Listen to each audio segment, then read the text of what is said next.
Benjamin നെതന്യാഹുവിനെ white ഹൗസിലേക്ക് ക്ഷണിച്ച് ഡൊണാൾഡ് ട്രംപ്. ഫെബ്രുവരി 4-ന് വൈറ്റ് ഹൗസിലേക്ക് ക്ഷണിച്ച് ട്രംപിന്റെ കത്ത്. ട്രംപ് അധികാരമേറ്റ ശേഷം വൈറ്റ് ഹൗസിലേക്ക് എത്തുന്ന ആദ്യ വിദേശ നേതാവാണ് നെതന്യാഹു. ഐസൺ ജോസ് ചേരുന്ന വിവരങ്ങളുമായി. ഐസൺ, അതുകൊണ്ട് തന്നെ എത്രത്തോളം പ്രാധാന്യം അർഹിക്കുന്നു ഈ കൂടിക്കാഴ്ച? വീണ, തീർച്ചയായും ഈ കൂടിക്കാഴ്ചയ്ക്ക് വിവിധ മേഖലകളിൽ അല്ലെങ്കിൽ വിവിധ തരത്തിലുള്ള പ്രത്യേകതയാണുള്ളത്, അല്ലെങ്കിൽ പ്രാധാന്യമാണ് ഉള്ളത് എന്നതാണ് യാഥാർത്ഥ്യം. നമുക്കറിയാവുന്നതാണ്, ഇസ്രായേൽ ഹമാസ് പ്രശ്നം പരിഹരിക്കുന്നതിന് ശക്തമായ ഇടപെടൽ നടത്തിയ ട്രംപിൻ്റെ ആ ഒരു പ്രവർത്തന ചരിത്രം. അതായത് നമുക്കറിയാവുന്നതാണ്, അധികാരമേൽക്കുന്നതിന് മുമ്പ് 20 അധികാരമേൽക്കുന്നതിന് മുമ്പ് ബന്ദികളെ പൂർണ്ണമായും മോചിപ്പിക്കണമെന്ന നിലപാട് ഹമാസിനോട് കർശനമായി പറഞ്ഞതിനെ തുടർന്നാണ് ഈ യുദ്ധം, അതായത് ഹമാസ് ഇസ്രായേൽ യുദ്ധം തന്നെ അവസാനിക്കാനുള്ള നീക്കങ്ങളിലേക്ക്, അല്ലെങ്കിൽ അവിടെ സമാധാന കരാറിലും അത്തരത്തിലുള്ള നീക്കങ്ങളിലേക്കും കാര്യങ്ങൾ ചെന്നെത്താൻ ഒരു സാഹചര്യം ഉണ്ടായത്. ഈ ഒരു പശ്ചാത്തലത്തിൽ തന്നെയാണ് ഈ ആദ്യ സന്ദർശനം, അല്ലെങ്കിൽ ഇപ്പോൾ അമേരിക്കയിലെ പ്രസിഡന്റായി അധികാരമേറ്റതിന് ശേഷം ജനുവരി 20-ന് അധികാരമേറ്റതിന് ശേഷം ആദ്യ വിദേശ നേതാവായി ബെഞ്ചമിൻ നെതന്യാഹു തന്നെ ക്ഷണിക്കപ്പെട്ടിരിക്കുന്നത് എന്നാണ് യാഥാർത്ഥ്യം. ഫെബ്രുവരി 4-ന് അദ്ദേഹം എത്തും.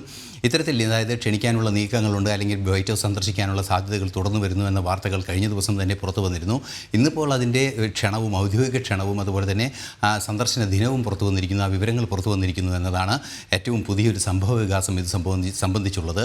മാത്രമല്ല, മികച്ച ബന്ധം ഇസ്രായേലുമായി തുടരുന്നതിനുള്ളൊരു നീക്കം ട്രംപിൻ്റെ ഭാഗത്തു നിന്ന് നേരത്തെ തന്നെ ഉണ്ടായിരുന്നു. അതിനെ സൈനിക സഹായമാകട്ടെ, അനുബന്ധ സഹായങ്ങളാകട്ടെ, ഇതെല്ലാം തന്നെ കൃത്യമായി നിലനിർത്തുന്നതിനുള്ളൊരു നീക്കം ട്രംപിൻ്റെ ഭാഗത്തു നിന്ന് ഇസ്രായേലിനുണ്ടായിരുന്നു. നമുക്കറിയാവുന്നതാണ്, ഈ അടുത്ത ദിവസങ്ങളിലാണ് വിദേശ സഹായം എല്ലാം തന്നെ 90 ദിവസത്തേക്ക് സസ്പെൻഡ് ചെയ്യാൻ ട്രംപ് തീരുമാനമെടുത്തത്. എന്നാൽ ഇസ്രായേലിനെയും ഈജിപ്തിനെയും ആ തീരുമാനത്തിൽ നിന്ന് ഒഴിവാക്കിയിരുന്നു എന്ന് തന്നെയാണ് ഏറെ പ്രാധാന്യമർഹിക്കുന്നൊരു ഘടകം. മറ്റു സുപ്രധാനങ്ങളായ പല കാര്യങ്ങളും, അതായത് ഈ ഹമാസുമായുള്ള ചർച്ചകളിലെ ഡെവലപ്മെൻ്റ് എല്ലാം തന്നെ റിപ്പോർട്ട് ചെയ്യുക, അല്ലെങ്കിൽ അത് സംബന്ധിച്ചുള്ള വിശദീകരണങ്ങളെല്ലാം തന്നെ ഉണ്ടാവുക, അത്തരത്തിലുള്ള ചർച്ചകളിലെ പുരോഗതി വിലയിരുത്തുക എന്ന സാധ്യതയും, അതുമാത്രമല്ല തുടർന്ന് ഇനി അങ്ങോട്ടുള്ള നീക്കങ്ങൾ ഏത് രീതിയിലാക്കണം എന്നത് സംബന്ധിച്ച കൃത്യമായൊരു ധാരണ, അല്ലെങ്കിൽ ഒരു റോഡ് മാപ്പ് എന്നൊക്കെ നമുക്ക് പറയാവുന്ന ഒരു സാധ്യത ഇസ്രായേലിന് ഏത് രീതിയിലുള്ള പിന്തുണ മേഖലയിൽ ശാശ്വത സമാധാനം ഉറപ്പാക്കുന്നതിന്. നമുക്കറിയാവുന്നതാണ്, ഹൂതി വിമതരെയൊക്കെ കൃത്യമായി വിമർശിച്ച ഒരു സാഹചര്യം ഉണ്ടായിരുന്നു. ഹൂതി വിമതർക്ക് മുന്നറിയിപ്പ് നൽകുന്നൊരു സാഹചര്യം ട്രംപിൻ്റെ ഭാഗത്തു നിന്നുണ്ടായിരുന്നു. അതുപോലെ തന്നെ ഇറാൻ്റെ പിന്തുണയോടെ നടക്കുന്ന ഈ പ്രോക്സി വാറിനെ കൃത്യമായി എതിർക്കുന്നൊരു സാഹചര്യം ഉണ്ടായിരുന്നു.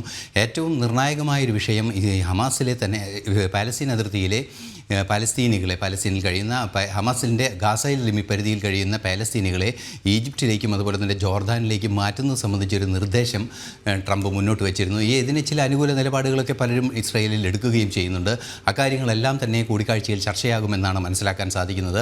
ഏറെ പ്രാധാന്യമുണ്ട്, കാരണം വലിയൊരു യുദ്ധം, അല്ലെങ്കിൽ ഒരു പ്രശ്നം പരിഹരിക്കപ്പെട്ടതിന് ശേഷം ഒരു ലോക നേതാവ് കൂടിയായ ബെഞ്ചമിൻ നെതന്യാഹു, അതുപോലെ തന്നെ ട്രംപിനെ പോലുള്ള ഏറ്റവും നിർണായകമായൊരു വിജയം അമേരിക്കയിൽ നേടിയതിന് ശേഷം അമേരിക്കയുടെ തലപ്പത്തെത്തിയ ട്രംപിനെ കാണാനെത്തുന്നു എന്നത് ഇത്തരത്തിൽ വിവിധ ഘട്ടങ്ങളിൽ, വിവിധ തലങ്ങളിൽ പ്രാധാന്യമർഹിക്കുന്ന ഒരു വിഷയം തന്നെയാണ്. ശരിയായി സർ.